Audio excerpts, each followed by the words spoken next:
everybody, I'm going to do a quick video on how I colored the tulips from the Timeless Tulip stamp set to get them to look like they are 3D. I did this one here just a few minutes ago, and because it's one of the Stampin' Up! Distinctive stamps, you really don't have to do much to it, but when you work with the no-line watercoloring technique and the blends, it really looks much more impressive than what it really is. So anyway, when I do no-line watercoloring, I actually use Smoky Slate. You can use Smoky Slate, Sahara Sand, Crumb Cake, any of those will work well. So I'm just going to ink up my stamp. I'm going to stamp it off one time, and then I'll stamp it onto my Whisper White cardstock. Then I'm going to go ahead and I will punch out my tulip with the punch. Oh, here it is. Let me move this down a little bit more so you can see. So just go ahead and punch this out.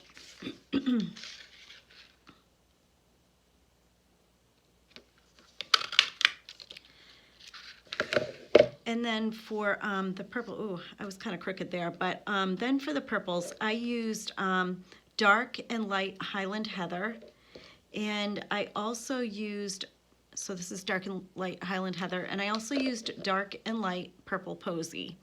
So even though the ink pad isn't available for this color, it's still available in the blends, the regular marker, and the cardstock. So I'm going to start with my darker colors. Okay, so start with the dark Highland Heather, then the dark Purple Posy, and then the light Highland Heather and the light Purple Posy. So for this, I'm going to use actually the smaller or the bullet end, and I'm going to get some color in the areas that look like they should be dark. So you don't have to be super specific on this. So just kind of where it looks like it's got some dark lines, I'm just going to put some color in there. Maybe through here and here. And the more you do this, the better it will look, the more you blend. All right, next up, I'm going to start with my dark Purple Posy, and I'm going to do the same thing. I'm just going to, this time I'm going to use the brush end, really blend that color out, and you can kind of get along the edges here so that you don't have excess white, but just blend that color. I'll go back in again with my darker color as well. And it's not going to look very good at first, but don't worry. Promise this will look better once you get going.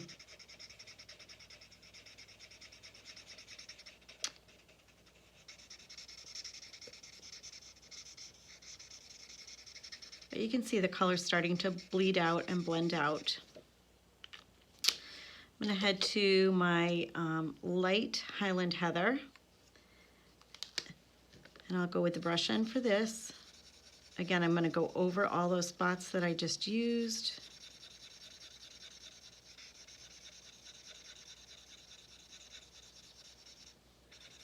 Make sure you color your top as well.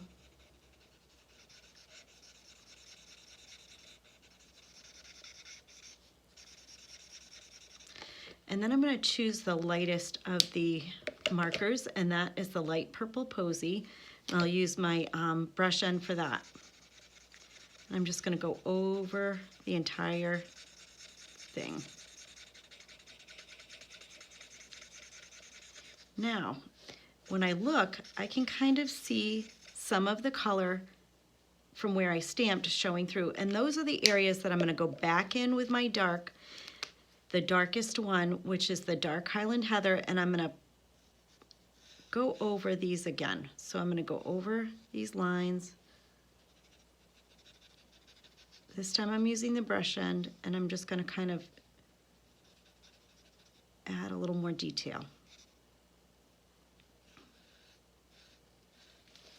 Oops.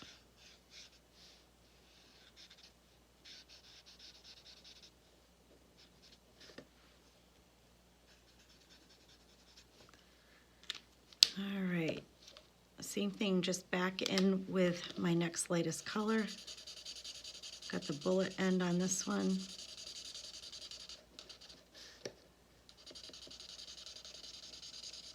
Just blend that color out.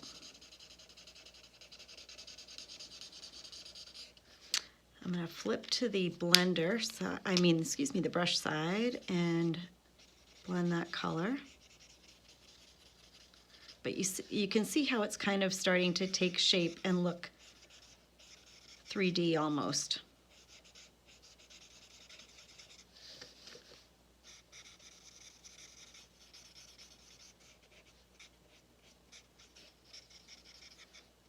All right, next up, I'm going to use the light Highland Heather.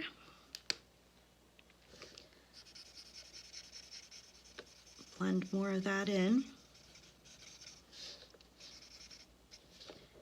And then finally the light purple posy.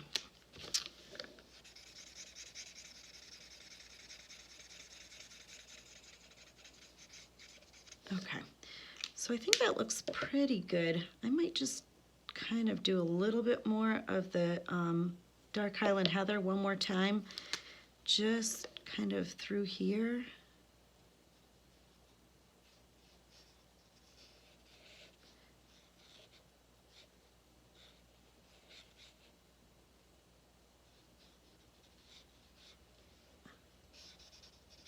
And now I'm going to go to my lightest marker that I used, which was that light purple posy and the brush end. And I'm just going to kind of blend that out.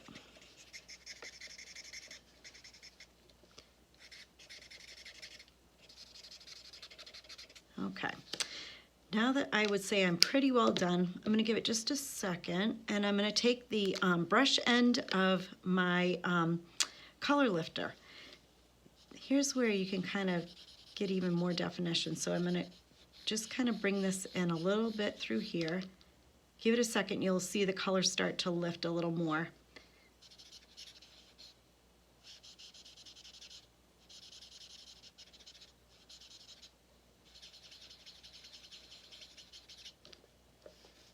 And I would say that's pretty good. So that is how I do my no-line watercoloring to get that 3D effect. So follow me on my Facebook page. I'm also on Instagram. I have an Instagram business page, and also I have a Pinterest page, so you can follow me any of those spots. Thanks for watching.